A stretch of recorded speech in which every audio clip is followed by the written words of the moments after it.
손바닥 농장 마늘 아작난 거 2번이나 영상을 올렸으니 아마 온 조선이 알고 있을 것입니다.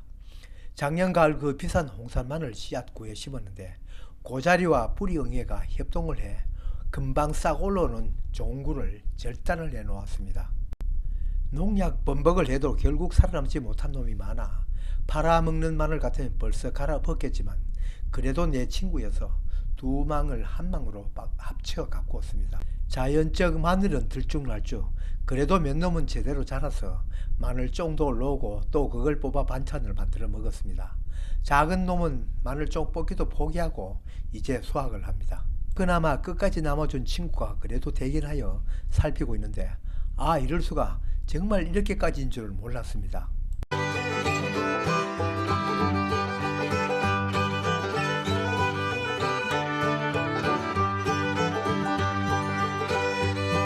겨울이 지나고 봄이 되어도 뿌리응애의 침해는 끝이 날 줄 몰랐습니다. 두 망에 심었던 마늘을 한 망으로 옮겨 재배하고 있는 올 하순 모습입니다. 같은 밭 속에서도 땅 속에서는 어떤 일이 벌어지는지를 몰라도 그래도 건장하게 자라는 놈도 있긴 하였습니다만 대부분 억지로 자랐습니다. 마늘쫑이 제때 올라온 놈들은 그래도 뿌리가 더 커지라고 마늘쫑을 뽑아 주었는데 때늦게 겨우 올라오는 놈들은 그대로 방치해두고 있었습니다. 오늘 6월 19일 양파 수확 후 마늘도 캐습니다. 듣기로는 홍산 마늘은 양파처럼 다 자라면 땅 위로 솟는다고 했는데 그대로 뽑으니 마늘대가 부실해서 그런지 대만 뽑혀옵니다. 볼 수 없이 호미로 캡니다. 어떤 것은 정말 알밤만 합니다. 아니 도토리만 한 것도 있습니다. 농사를 잘 짓지는 못하지만 이런 농사 처음 지어봅니다. 캔 것을 잠깐 보니 세상에 뿌리응애가 지금 수확기까지 파먹고 있습니다. 바로 이거네요. 정말 지독한 놈들입니다. 그 보기에는 잘 큰 이 마늘도 캐어보니 이렇게 뿌리가 한창 뿌리응애들이 파먹고 있습니다. 이놈들이 마늘 파먹는 일은 올해가 마지막이 되도록 해야 합니다. 어쨌든 위기를 기회로 만들어야 합니다. 원래는 올가을 마늘 파종은 시효가 했는데 이제 오기도 나고 또 해결 방법을 모색하고 싶어 소량이나마 다른 방법으로 심어볼 예정입니다. 혹은 마늘밭 중에서도 피해가 가장 적은 곳인데도 이렇게 사이가 빈 곳이 많습니다. 대는 멀쩡해도 뿌리를 가야 한 것이 있습니다. 어쨌든 그 중에서도 충실한 것들을 골라 좋은 거로 활용해야겠습니다. 그래도 키워보면 제가 농사를 잘못 지어서 그렇지 홍산 마늘은 지금까지 심어온 한지 마늘보다는 대가 굵고 뿌리털이 많습니다. 마늘이 굵어도 쪽수가 그렇게 많지 않으니까 까먹는데도 더 수월할 것 같습니다. 품종은 괜찮습니다. 잘 육종한 것 같습니다.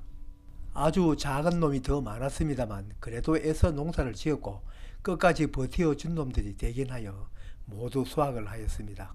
이게 밤톨만한 우리 마늘 캔 것입니다. 사이에 자두만한 양파가 보이는 건 마늘에 있던 자리에 응애 가위로 주고 가자 그 빈자리가 보기 싫어 4월에 마침 남아있던 양파 모종으로 보식하였던 그 양파입니다. 양파가 자잘하니 오히려 반찬하기 더 편하다고 합니다. 손바닥 농구가 이렇게 잘못 지은 농사이지만 그래도 서로 죽이 맞습니다. 그런데 귀한 점을 발견하였습니다. 마늘쫑이 올라오면 뽑아야 뿌리가 굵어진다는 것을 모르는 농부는 아마 없을 것입니다. 늦게 나왔지만 하도 자람이 지동차는 포기는 쫑 뽑기도 포기하고 그대로 두었는데 뿌리보다 조화가 더 큽니다.